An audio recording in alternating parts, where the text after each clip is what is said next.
let me try to communicate how I think about charter cities. So this is one of those talks that will go around in a loop. And I suppose my conclusion is there are a lot more charter cities than we think. It's just that the successful ones stop looking like charter cities. So I guess this is making me more bullish on the idea. And I think of there being three different kinds of charter cities or charter governance arrangements. They don't all have to be cities. One is what I call the minimal charter city. The other is what I call the hegemon. The other is what I call the model of exporting culture. So I'm going to put those to the side and now start going around in my loop. If you think about, like, how does a charter city work, or what's the point of a charter city? If you tried to put this in a model or an economic model, I think you would start with the distinction between private goods and public goods. So you have, say, a private good. Say the private good is cement, like we have our cement. We want to get cement, say to Zambia or to Niger. Well, that's really hard. If we send cement, we give up our cement, and sending cement costs a lot of money. So cement is not really easy to distribute widely. But then we have these other things, sometimes they're called public goods, and at least maybe we can distribute them widely. So take the English language. That gets distributed. Other people can speak English. It doesn't stop us from speaking English. It's a non-rival public good in that regard. The nuclear umbrella. Maybe not anymore, but until recently at least, the American nuclear umbrella covered Canada as well as the United States and Texas. And it didn't really cost us much extra to cover Canada. We just said, well, they're under our nuclear umbrella. We'll see if that ever comes back. Paul Romer, has suggested a legal system is a public good in the same way. And I'm not sure he's right, but I think he's sometimes right. And this gets at the heart or the core of like how charter cities work or when they can work or how to think about them. So is a legal system a public good that can be exported the way the English language can be or a nuclear umbrella can be? So, on one hand, you would think yes, like you could put the Swiss in charge of some other country, or the Singaporeans in charge of some other country. Or maybe you just publish like the US legal code or the Roman, code of Justinian, like put it online somewhere and just let everyone follow it. And we can follow it, they can follow it. Seems like kind of easy. We don't have to give up our legal code. We can export it. But I also don't think it's really that simple either. So it seems, as an economist, issuing words, saying, oh, here's our legal code, it doesn't necessarily change things. The Soviet Union had a fine-sounding constitution, but in practice, very little of it was implemented from the point of view of liberty. So it could be that exporting a legal system is not necessarily enough. Maybe what you also need to do is to export a legal system and your culture. So if the United States exports its laws and to some extent its culture, then the people who have the laws and they have some version modified, their own tweak on US culture, have the culture and the laws, and the culture and the laws are somewhat in harmony. Now that can work, it sometimes works. I sometimes wonder, like, is Atlanta a charter city? We never call Atlanta a charter city, but if you go back, there was this thing, the Civil War, and there was Reconstruction, and the North came in, and the North, to some extent, tried to run the South. It was pretty painful at first, but it actually worked out really well. Atlanta, you would have to call a big success. No one thinks of it as a charter city. You could say, like the laws, no slavery, and then eventually enough of the culture were exported. So no one sees Atlanta as a charter city, because when laws and culture are exported, it ceases to look very special. It's just like part of the territory. So this gets back to my distinctions across different kinds of charter cities. So I said there was such a thing as a minimal charter city. So for me, the classic minimal charter city is like the cruise ship. So you go on a cruise, you live on the ship, maybe for 2 weeks, you live under their laws, which are, for the most part, enforced. Like there's a law, don't get too drunk playing shuffleboard, and you get too drunk playing shuffleboard, but it works. It's a large and growing sector. But the cruise ship, it's not really a project for liberty. It's liberty in the sense that you consent to the arrangement, But it's not like a libertarian society. The ship's captain has final word. You have very few rights. There's no First Amendment. If they say you can't curse, on the deck or when you're drunk playing shuffleboard, you can't do it, right? There's not really democracy of any sort. But nonetheless, you're consenting to it. Very modest export of culture, but the legal system does stick. So it seems to me there are lots of cases, like even conferences. You live under a legal system for a day or 2 days, but not that much culture is exported. So one way to think about charter cities, kind of the easiest model, is the minimal charter city. Maybe it's even temporary or a small part of space. Export, a lot of laws, not too much culture. So if you think like a classic charter city example, like Puerto Rico, that seems to me to be an intermediate case. The United States has exported a lot of laws to Puerto Rico, not all of them. Partially, we've exported mainland U.S. culture. Puerto Rico is much richer than just about all the rest of the Caribbean, except for, maybe somewhere like Cayman Islands. But it's also still considerably poorer than the 50 states. So that's a kind of imperfect charter city. One category is minimal. The other category for charter cities I mentioned is the hegemon. So I think a very important fact about charter city history, I don't know that people deny it, but it's not really emphasized either, but it's how many of them rely on a very powerful hegemon to back up the charter city. So if you think of Hong Kong as success example number one, obviously that's backed by the British Empire. British Empire being strong is what makes it work. When the British Empire becomes weak, Chinese nation state rises, basically Hong Kong goes poof. You have Puerto Rico because obviously the United States essentially taking it over. The former Panama Canal Zone, which created a lot of prosperity, not just for the canal zone itself. That, of course, was the direct result of US imperialism.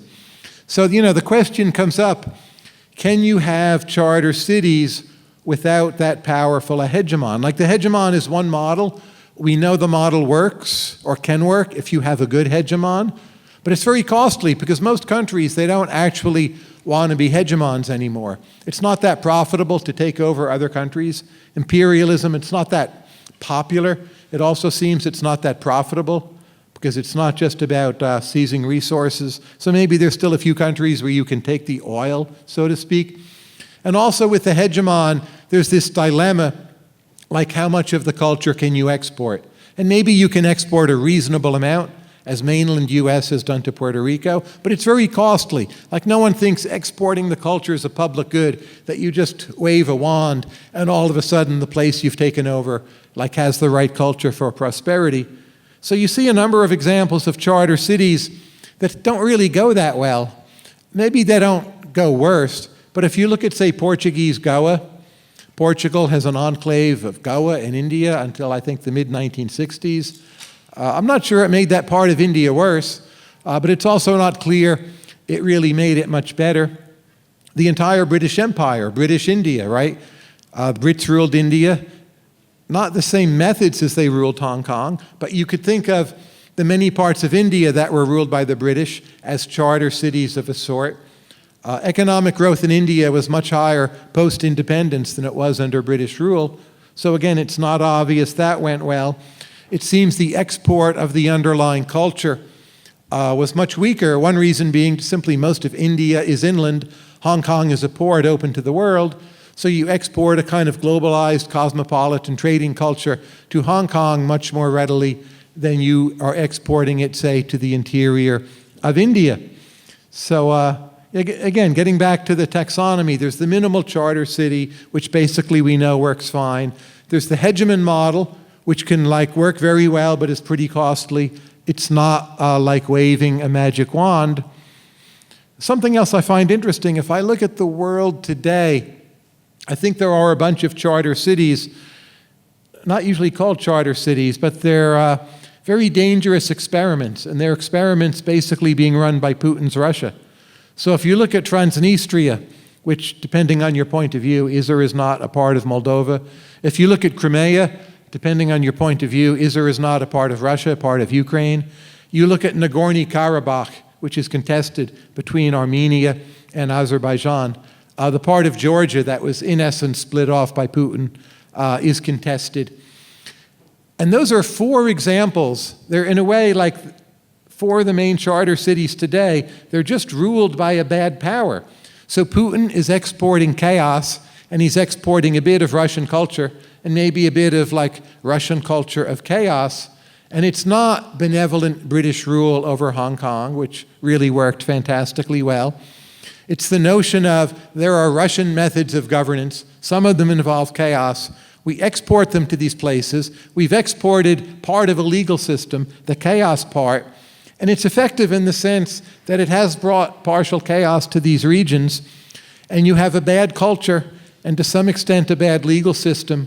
And we don't like to call those charter cities, but I think they're also showing, like the charter city model, it's pretty general. Just like there are more good charter cities than we think about. There's the cruise ship, there's Atlanta, there's Chattanooga, there's Richmond, Virginia. So many wonderful charter cities in the United States, so many cruise ships.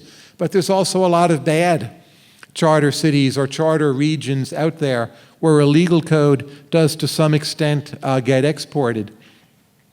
So I think, the general dilemma is this. Like, are you going to go minimal? Are you going to go hegemon, which can be effective but is costly and it can backfire because the hegemon can be evil? Or are you going to go the route where you try to export a whole culture, which probably has the highest returns? I think you see this very clearly in Singapore. You go to Singapore, obviously a small percentage of the population is Westerners, but there are so many parts of Western culture in Singapore, including significant parts of the legal system, how business is done, the English language. Singapore seems to me clearly the most Western part of Asia. To me, it feels much more Western, actually, than Hong Kong does. British culture, rule of law, has taken much stronger roots. It's not about to be taken over again by mainland China. So there's a kind of strategic issue here. I suppose one wants to experiment with all of these at once. But if I hear about a charter city proposal, in my mind I go back to these categories, like, is it minimal? Maybe. Is there a hegemon behind the charter city? And then think about what's the quality of the hegemon, what's the commitment of the hegemon. And then the third category is are we trying to export culture plus a legal system? That's the highest return scenario, but it seems to me also the hardest one to pull off. One way you can export culture, of course, is just to have a lot of immigration. So anytime there's a lot of immigration, you need to ask, is this a charter city? So you go to Dubai. I don't think, in the formal legal sense, Dubai would be considered a charter city. There's UAE, there's Dubai. There's not some external foreign power ruling Dubai. But when you unpack what's actually going on in Dubai, I think it has a lot of features of charter cities. There are, it seems to me, 2 hegemons behind Dubai. One is the US Navy, the other is Iran. Dubai survives by sort of playing those 2 off against each other and never quite having to choose. As most of you probably know, I think at least 80% of the population of Dubai are Pakistanis and Indians. And they're not citizens, but if someone just said to you, well, we're going to let the UAE and this adjunct of the UAE called Dubai set up a city on the border of Pakistan and India, and most of the people who live there will be Pakistanis and Indians, but it will be ruled by the people who run Dubai, you'd say, oh, well, that's a charter city. But if you took the same arrangement, picked it up with a helicopter and then moved it into the Gulf, and then it's no longer on the border of India and Pakistan, and you just call it Dubai, but it's in essence a charter city for Pakistanis and Indians who were ruled by someone external, then it looks a lot more like a charter city. And you're back to this model that the world really has a lot more charter cities than we think. So one problem in the world today is it's considered uncouth in many parts of the world for people from one country to just rule over people of another country.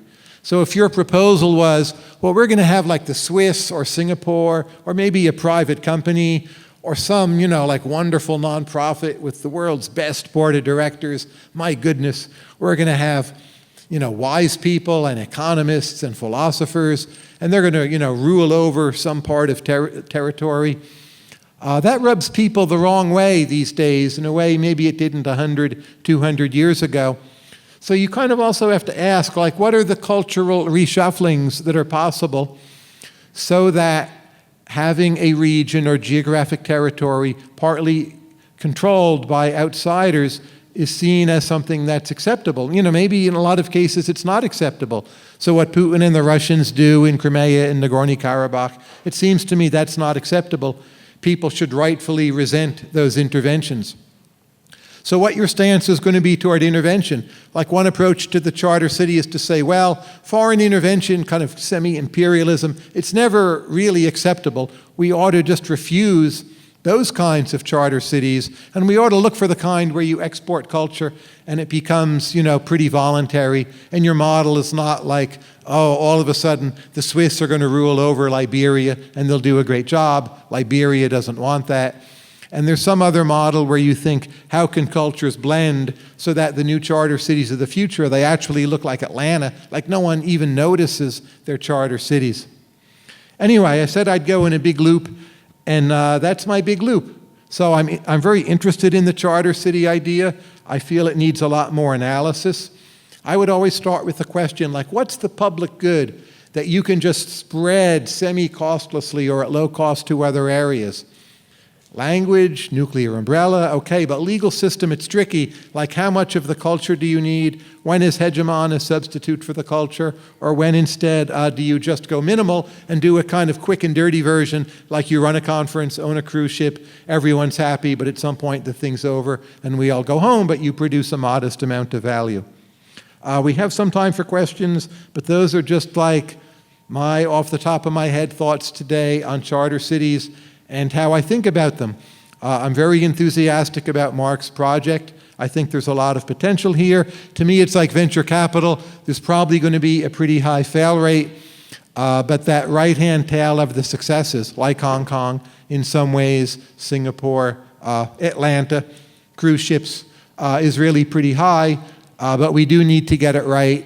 And those are some thoughts I have about how we might actually start putting more of this into practice.